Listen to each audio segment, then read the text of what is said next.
Liberty Tamil நேயர்களுக்கு வணக்கம். இன்றைய நேர்காணலில் நாம் சந்திக்க இருப்பவர் திராவிட இயக்க சிந்தனையாளர் தோழர் திரு வல்லம் பஷீர் அவர்கள். வணக்கம் தோழர். வணக்கம். முதலமைச்சர் மு.க.ஸ்டாலின் அவர்கள் வெளிநாடு சுற்றுப்பயணத்தை முடித்துக்கொண்டு தமிழ்நாடு வந்திருக்கிறாரு.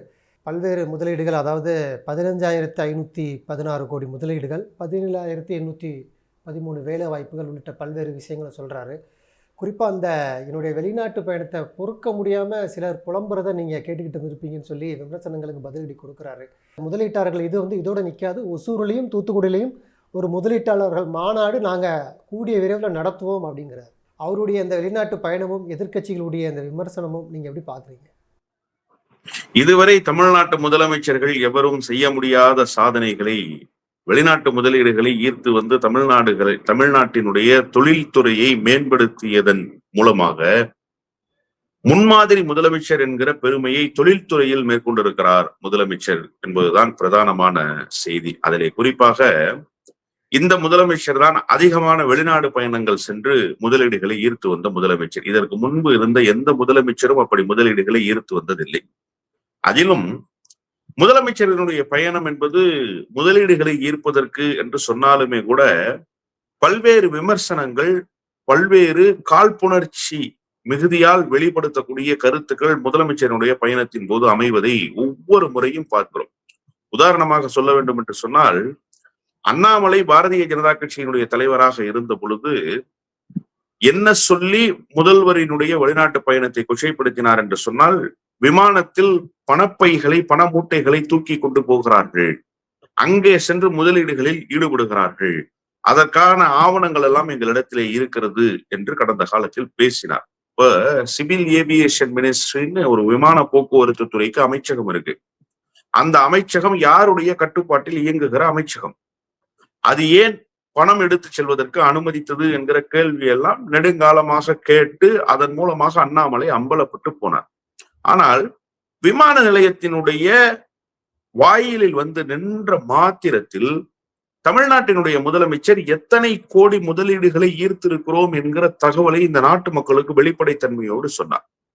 லண்டனுக்கு ஒரு பயணத்தை மேற்கொண்டார் எடப்பாடி பழனிசாமி.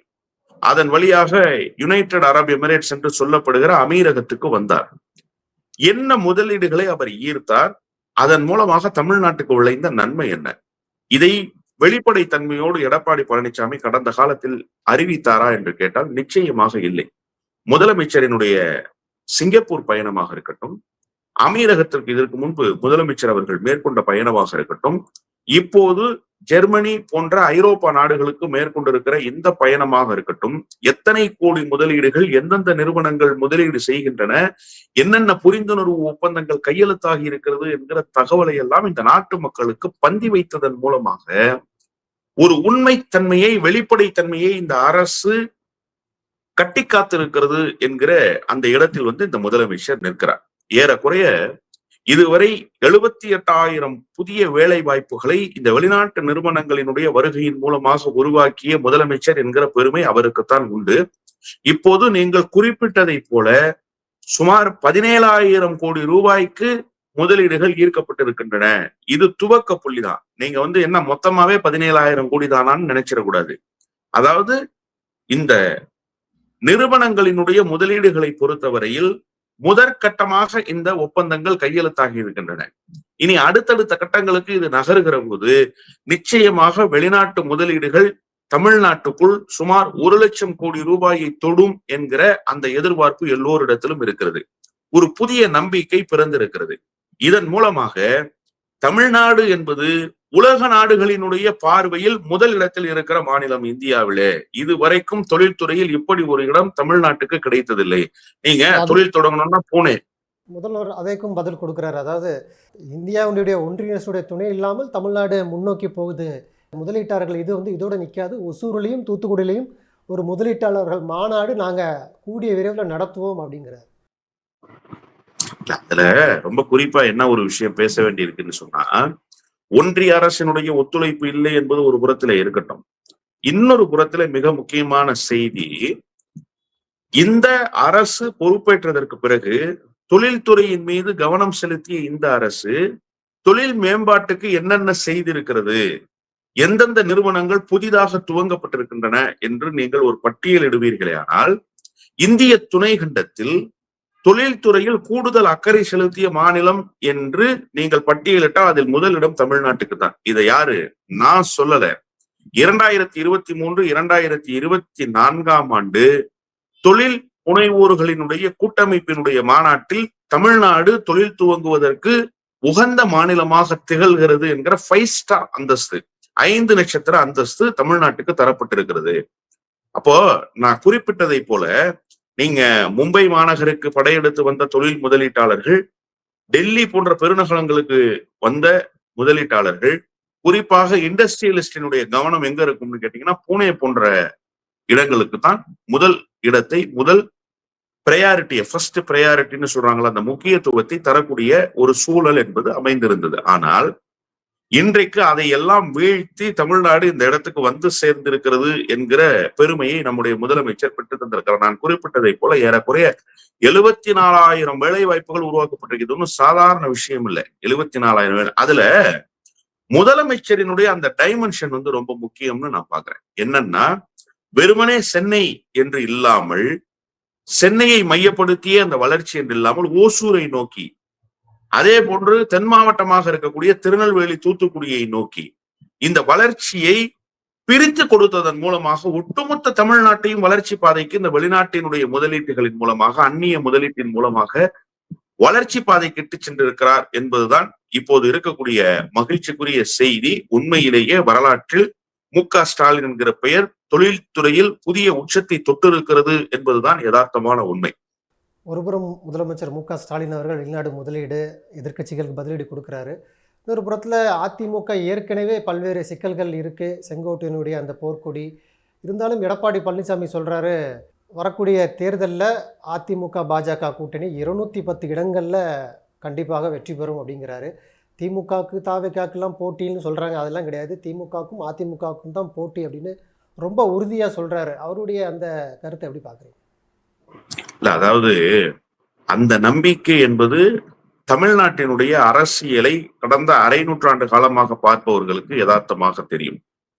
திராவிட முன்னேற்ற கழகமும் அனைத்திந்திய அண்ணா திராவிட முன்னேற்ற கழகமும் தான் இங்க பேரலல் போர்சஸ்.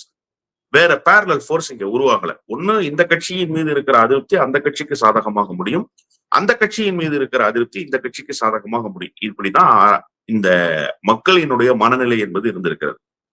புதிதாக வந்தவர்களினுடைய பயணம் எத்தகையதாக இருக்கும்னா, இடையில எத்தனையோ கட்சிகள் வந்தது. விஜயகாந்த் வந்தார், தமிழ் மாநில காங்கிரஸ் வந்தது, மறுமலர்ச்சி திமுக வந்தது. இவர்கள் எல்லோரும் ஒரு மாற்று சக்தியாக வருவார்கள் என்று எதிர்பார்க்கப்பட்டவர்கள்.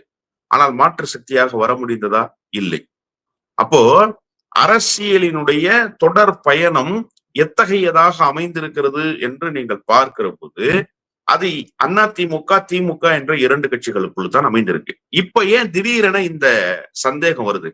விஜயகாந்த் வந்தப்ப ஏதோ ஒரு பெரிய மாற்றம் வரப்போறது போன்ற ஒரு பேச்சு இருந்தது இல்ல, அந்த பேச்சு பின்னாடி அப்படியே இல்லாமலேயே போனது, நீர்த்து போனது. இப்ப திடீரென ஏன் இந்த செய்தி பேசு பொருள் ஆகுது அப்படின்னு சொன்னா, அதிமுக நாளுக்கு நாள் பலகீனப்பட்டு கொண்டே இருக்கிறது. அப்ப அதிமுக இழக்கிற அதிமுகவினுடைய வாக்குகள். நீங்க திமுக எதிர்ப்பு ஒன்றுதான் சார் பிரதான அதிமுகவுக்கு. கலைஞர் எதிர்ப்பு என்ற ஒன்றை வைத்துத்தான் இயக்கத்தை கட்டினார் எம்ஜிஆர். அதனால்தான் கொள்கை என்ன என்று கேட்கிற போது அவரால் அண்ணாயிசம் என்றுதான் சொல்ல முடிந்ததே தவிர அவருடைய கொள்கையை அவரால் வெளிப்படுத்த முடியவில்லை. ஏன்னா நீங்க கொள்கையை சொன்னால் திமுக இதே கொள்கையை தானே சொல்லுது, ஏன் திமுக இருந்து வெளியில வரீங்கிற கேள்வி இருக்கும். அப்போ அவருக்கு கலைஞர் எதிர்ப்பு என்கிற ஒன்றுதான் மையப்பொருளாக இருந்தது. இப்ப அந்த கலைஞர் எதிர்ப்பு திமுக எதிர்ப்பு என்று தொடருகிற அதிமுகவில் அதிமுக பலம் இழந்து போச்சு. அதிமுக யாரை நம்பி நிற்கிறது என்கிற மிகப்பெரிய கேள்விக்குறியில் நிற்கிறது என்கிற அந்த சூழலில் அப்ப அதிமுக வாக்கு வங்கி யார் குறி வைக்கிறாங்கன்னா, பாஜகவும் அதிமுகவுக்கு குறி வைக்குது, விஜயும் அதிமுகவுக்கு குறி வைக்கிறார். அதனாலதான் விஜய் திடீரென இத்தனை நாட்கள் இல்லாமல் எம்ஜிஆர் குறித்து பேசுகிறார் மதுரை மாநாட்டில். எம்ஜிஆர் குறித்து பேசியது மட்டுமல்ல, அவர் ஒரு மிக முக்கியமான செய்தியை சொல்றாரு. என்ன சொல்றாருன்னா, எம்ஜிஆரை நான் பார்த்ததில்லை, ஆனால் எம்ஜிஆராகவே வாழ்ந்து அவரை பின்பற்றிய அண்ணன் கேப்டன் விஜயகாந்த் அவர்களோடு நான் வாழ்ந்து பழகி இருக்கிறேன்னா, அப்போ அதிமுக ஓட்டு தேமுதிகவுக்கு போறதை கூட கார்னர் பண்ணி தன்னுடைய பக்கம் திருப்புகிற வேலையை செய்யறாரு. எனவே அதிமுக தரப்பிலிருந்து நாங்கள் தான் திமுகவுக்கு மாற்று என்பதை நிரூபித்துக் கொள்ள வேண்டிய கட்டாயம், ஒரு ஆசிட் டெஸ்ட், அமில பரீட்சை இப்போது அதிமுகவுக்கு இருக்கு. அதனால்தான் அத்தகைய கருத்துக்களை வெளிப்படுத்துகிறார்கள் தான் புரிஞ்சுக்கிறேன். ஆனா இப்படி கருத்துக்களை வெளிப்படுத்துவது மட்டுமே தான் அரசியலான்னு கேட்டா அதிமுக களத்தை இழந்து நிற்குது. களம் இல்ல சார் அதிமுகவுக்கு. அதனாலதானே சார் கோலி குண்டு விளையாடுற பசங்க எல்லாம் வந்து அதிமுகவை நகர்த்தி பார்க்கணும்னு ஆசைப்படுறாங்க. இப்ப அதிமுகவினுடைய ஸ்டாண்ட் என்ன? அதிமுக என்ன ஸ்டாண்ட் எடுக்க போகுது? ஒரு பக்கம் பாரதிய ஜனதா கட்சி அதிமுகவை நிர்மூலமாக்குகிற வேலையே செய்யுது. நேற்றைக்கு பாருங்க, ஒரு தொகுதி எனக்கு கூடுதலாக வேண்டும் என்று நிதிஷ்குமார் கேட்கிற யாசகம் கேட்பதை போல இருக்கிறது. நிதிஷ்குமார் கொடுத்த இடங்களில் போட்டியிட்ட கட்சி பாரதிய ஜனதா கட்சி. ஆர்ஜேடி தொகுதி ஒதுக்கி போட்டியிட்டவர்கள். இன்றைக்கு அவர்கள் இல்லாமலேயே டெல்லியிலே ஒரு ரகசிய கூட்டத்தை அமித்ஷா நடத்துகிறார். இங்கே வந்தால் ரகசிய கூட்டத்தை அமித்ஷா நடத்துகிறார் தமிழ்நாட்டில். இப்ப ஆர்ஜேடியினுடைய நிலைமை தான் ஏடிஎம்கேவுக்கு. இது ஏடிஎம்கேவுக்கு ஒரு படிப்பினை. தொடர்ச்சியாக நாம் சொல்கிற செய்தி தான். ஆனா ஏடிஎம்கே இந்த படிப்பினையை ஏற்கிறதா மறுக்கிறதா என்று கூட வெளிப்படுத்த முடியாத ஒரு கள்ள மௌனத்தை கடைபிடிக்கிறது. அதற்கு காரணம் அவர்களுக்கு இருக்கக்கூடிய அச்ச உணர்வு. அந்த தலைமைக்கு இருக்கக்கூடிய தலைமைத்துவத்துக்கு இருக்கிற எந்த தகுதியும் இல்லாத ஒரு குறைபாடு அந்த இயக்கத்தை இந்த நிலைக்கு கொண்டு வந்து சேர்த்திருக்கிறது. இப்ப என்ன பிரச்சனைன்னா, இந்த இடைவெளியை யார் நிரப்புவது? பாஜக நிரப்புறதா? இல்ல இங்கிருந்து வெளியேறிய இப்போது கடைசி நேரத்தில் பாஜகவை விமர்சிப்பதற்கு தயாராகி கொண்டிருக்கிற பன்னீர்செல்வத்திலிருந்து தினகரனிலிருந்து எல்லோருடைய பார்வையும் விஜயை நோக்கி திரும்புது. அப்போ விஜய் இந்த ஆல்டர்னேட்டிவ் போர்ஸா வர்றாரா? அதிமுகவை நோக்கி குறி வைக்கிறாரா? ஆமா, ஆப்வியஸ்லி குறி வைக்கத்தான் செய்வாரு. திமுக எதிர்ப்பு தானே சார் அவரும் பேசுறாரு. அவருடைய அரசியல் திமுக எதிர்ப்பு அரசியல் தான் இருக்கு. அதனால களத்துல ஒரு எதிர்ப்பு மனநிலை உருவாகி இருக்கு. அதிமுகவினுடைய வாக்குகளை அறுவடை செய்வதற்கான பணிகளை எல்லா கட்சிகளும் மேற்கொள்கின்றன. ஆனால் அதிமுக கொஞ்சம் உஷாராகணும்ன்றதுதான் இந்த களத்தின் மூலமாக உணரப்படுகிற செய்தி. எனவே அதை பேலன்ஸ் பண்ற மாதிரி தான் இத்தகைய கருத்துக்கள் வெளிப்பட்டிருப்பதாக நான் உணர்கிறேன். ஆனா ஒரே குரல் உள்ள கருத்துக்களா பார்க்கப்படுதில்லை. இப்ப அமித்ஷாவும் இதே குரல்ல தான் பேசினாரு. 210 இடங்கள். எடப்பாடி பழனிசாமி ரொம்ப உறுதியா பேசுறாரு. 210 இடங்கள்.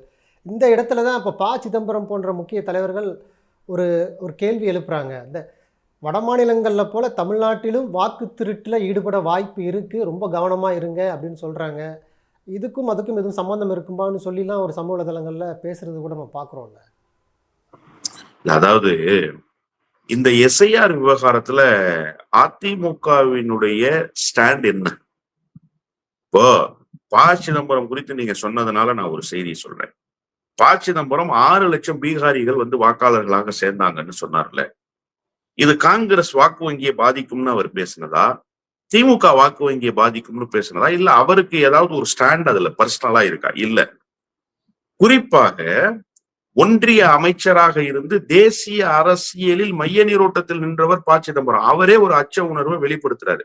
அப்போ ஒரு மாநில கட்சிக்கு எவ்வளவு பதைப்பு இருந்திருக்கும்? அந்த பதைப்பு திமுகவுக்கு இருந்த அளவுக்கு அதிமுகவுக்கு இருந்தா நீங்க கண்டிக்க வேண்டாம். கூட்டணியில உங்களால் குழப்பம் ஏற்படுத்த வேண்டிய அவசியம் இல்லை. ஆனாலுமே கூட இந்த விஷயத்துல நாங்க கன்சர்னா இருக்கிறோன்றதையாவது வெளிப்படுத்தினீங்களா? என்ன நடந்திருக்குன்றதையாவது ஒரு ஆய்வுக்கு உட்படுத்தினீங்களா? இல்ல. அமித்ஷா எல்லா குரலும் ஒரே மாதிரி தானே இருக்கு அப்படின்னு நீங்க கேக்குறீங்கல்ல. எல்லா குரலும் ஒரு மாதிரியாக இல்ல சார். அண்ணாமலை பேசிய செய்தி மிகவும் முக்கியத்துவம் வாய்ந்த செய்தி. எடப்பாடி பழனிசாமி தான் முதலமைச்சர் வேட்பாளர் நயினார் நாகேந்திரன் சொன்னாரா? அப்ப மாநில தலைவராக இருந்தபோது அண்ணாமலை பேசியது என்ன? அண்ணாமலை முரண்பட்ட கருத்தோடு வந்தாருங்கிறது வேற. மாநில தலைவராக இருந்தப்ப அவருடைய ஸ்டாண்டு வேற.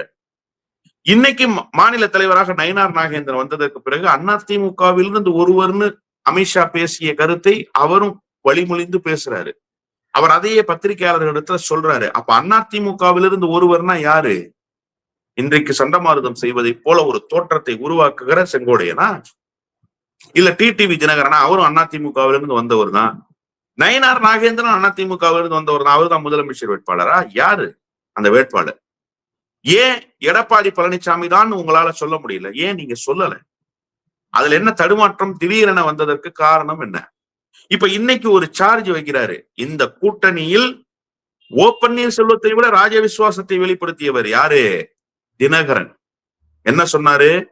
உங்களுடைய முடிவு என்னன்னு கேட்கும்போது அவர் சொன்னாரு, என்னுடைய முடிவு என்பதை தாண்டி அமித்ஷாவினுடைய முடிவு தான் என்னுடைய முடிவு. அப்ப எதுக்கு நீ ஒரு பொதுச் செயலாளரு? அப்புறம் எதுக்கு உனக்கு ஒரு கட்சி? நீ பாஜகவினுடைய மாநில தலைவரா செயல்படலாமே. இந்த எண்ணம் எல்லாருக்கும் வந்தது இல்ல. இன்னைக்கு அவர் சொல்றாரு, ஒரு லெகசிய மெயின்டைன் பண்ணல நயினார் நாகேந்திரன். நயினார் நாகேந்திரன் அரசியல் ரீதியாக காய் நகர்த்தல்களை சரியா செய்ய முடியாததனுடைய விளைவுன்னு சொல்றாரு. ஒரு விமர்சனத்தை வைக்கிறாரு. அப்போ இந்த பிரச்சனை வேறு வேறு வடிவங்களில் திரும்புது. ஒரு பெரிய சலசலப்பை உண்டாக்குது. ஆனா சலனம் இல்லாமல் இருப்பது போலே எடப்பாடி பழனிசாமி நடிக்கிறார். அது எப்படி நடிக்க முடியும்? எப்படி நீங்க சலனம் இல்லைன்னு சொல்ல முடியும்? உண்மையிலேயே சலனம் இல்லையா? நிச்சயமாக இருக்கு. அதிமுகவினுடைய கூடாரம் கலகலத்து போயிருக்கு. இப்ப பாஜக என்ன ஸ்டாண்ட் எடுக்க போகுதுன்னே தெரியாத நிலைமையில இருக்காரு. ஒருவேளை நீங்க அதே அப்படி பாக்குறீங்க. நம்மளுக்கு எடப்பாடி பழனிசாமி வலிமையா இருக்கிறாருன்னு பாருங்க. தன்னை எதிர்த்து பேசுறவங்க எல்லாம் கட்சியை விட்டு நீக்கிறாரு. அவர் எப்படி சலனமடையாம ரொம்ப வலிமையாக இருக்கிறாரு. கட்சியை விட்டு நீக்கிறதா இருந்தா நீங்க அடிப்படை உறுப்பினர்ல இருந்து நீக்கிருக்கணும். ஏன் நீக்கல? ஏன் சார் நீக்கல? ஒரு எச்சரிக்கை. ஓ பன்னீர்செல்வத்தை நீக்கிட்டீங்கல்ல. ஓ பன்னீர்செல்வத்தை நீக்கிட்டீங்கல்ல. வைத்திலிங்கத்தை நீக்கிட்டீங்கல்ல. மனோஜ் பாண்டியனை நீக்கிட்டீங்கல்ல. இவரை ஏன் நீக்கல? சரி, இதுவே ஒரு அச்சத்தினுடைய உணர்வு தான். என்ன காரணம்னா, எங்க செங்கோடையன் கட்சிக்குள் நீடிப்பாரே ஆனால் செங்கோடையனுடைய குரலுக்கு வலு சேர்ந்துரும்னு நினைக்கிறது இருக்குல்ல, அதுவே பயம் இல்லையா சார்? ஏன் சார் நீங்க இவ்வளவு அச்சப்படுறீங்க? நீங்க தானே சார் கட்சிக்கு பொதுச் செயலாளரு, சோல் ப்ரொபரேட்டர் நீங்க தானே சார். உங்களை மீறி என்ன சார் கட்சியில நடந்துரும்? எதுக்கு சார் நீங்க இவ்வளவு அச்சப்படணும்? அப்போ எது வேண்டுமானாலும் நாளைக்கு ஸ்டாண்ட்ல நிக்கும். யார் வேண்டுமானாலும் களத்துல நின்று களமாடுவாங்க. பாரதிய ஜனதா கட்சி எத்தகைய வேலைகளை வேண்டுமானாலும் செய்யும் அப்படிங்கிற அந்த அச்ச உணர்வு இருக்குல்ல, அதுதான் இந்த நிலைமைக்கு அதிமுகவையும் எடப்பாடி பழனிசாமி கொண்டு வந்து சேர்த்திருப்பதாக நான் உணர்றேன். என்ன சார் தப்பா சொன்னாரு செங்கோடையன்? செங்கோடையனே ஒரு முதுகெலும்பு இல்லாத ஆள் தான். அதனாலதான் பாஜக கூட்டணி வேலுமணி சொன்னதை நானும் சொல்றேன்லாம் பஜனை பாடிட்டு போனாரு. 10 நாட்களுக்குள் பேசி முடிவெடுத்து சேரணும்னாரு. கூப்பிட்டு பேசிட்டு போங்க. உடனே நீக்குனீங்கன்னா அப்போ அமித்ஷா சொன்னது இதுவா இருக்குமோங்கிற பயம் தானே. எங்க கேபினெட்குள்ள அமைப்பு செயலாளர், மாவட்ட செயலாளர்னு அந்த தலைமை நிர்வாக குழுவுக்குள்ள இருந்துட்டோம்னா நாளைக்கு ஏதாவது ஒரு சங்கடத்தை இவர் உருவாக்கிடுவாரு. அதனால இதுல இருந்து டிஸ்குவாலிஃபை பண்ணுவோம் தானே நீங்க பண்ணிருக்கீங்க. அதெல்லாம் பயத்தினுடைய வெளிப்பாடு. என்ன சார் ஸ்ட்ராங்கா இருக்காரு எடப்பாடி பழனிசாமி? ஒரே ஒரு போன் காலுக்கு நைட் சொல்லாம கொள்ளாம புறப்பட்டு டெல்லி ஓடினவர் சார் எடப்பாடி பழனிசாமி. எடப்பாடி பழனிசாமிக்கு தைரியத்துக்கும் துணிச்சலுக்கும் எந்த தொடர்பும் கிடையாது. அதிமுகவினுடைய சவப்பெட்டிக்கு கடைசி ஆணி அறைவதற்கான எல்லா பணிகளையும் நிசப்தமாக செய்து கொண்டிருக்கிறார் எடப்பாடி பழனிசாமி. நன்றி தோழர். நிறைய தகவல்களை நேயர்களுக்கு சொல்லியிருக்கீங்க. உங்களுடைய நேரத்துக்கு மிக்க நன்றி.